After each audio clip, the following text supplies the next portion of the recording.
एक 12 महीने होते, 12 महीने में कितना पानी है? कितने घंटे पानी? तो सब बच्चे अपने मन के बेचे तो अपने महीने में कितने घंटे होते? अरे गाली नहीं दो यार, 9 घंटे आना चाहिए ना, साल में 6 घंटे आते हैं।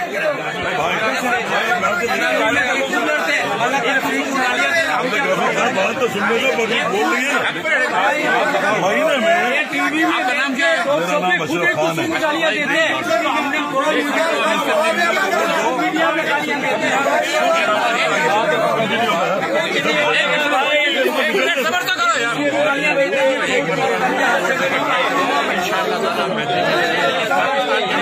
जमात ने काम किया है ना, तो सिर्फ आप कभी जाके देखो पंजाब को कैसे, पंजाब को कैसा करेंगे।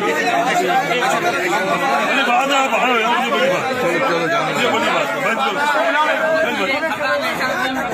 साल में 6 घंटे पानी आता है। 2 महीने में एक बार पानी आता है। हम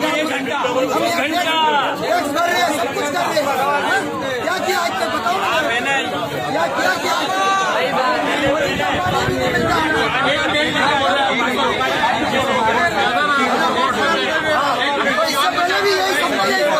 इससे पहले भी यही बोला हमको। वो बड़ा चोर का बच्चा उधर बैठा हुआ, उसने क्या किया?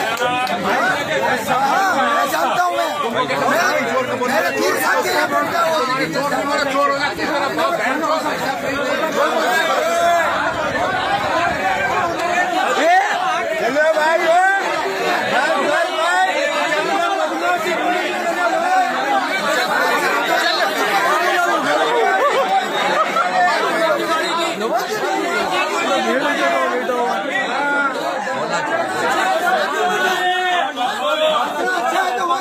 अब हम हर कुछ करेंगे।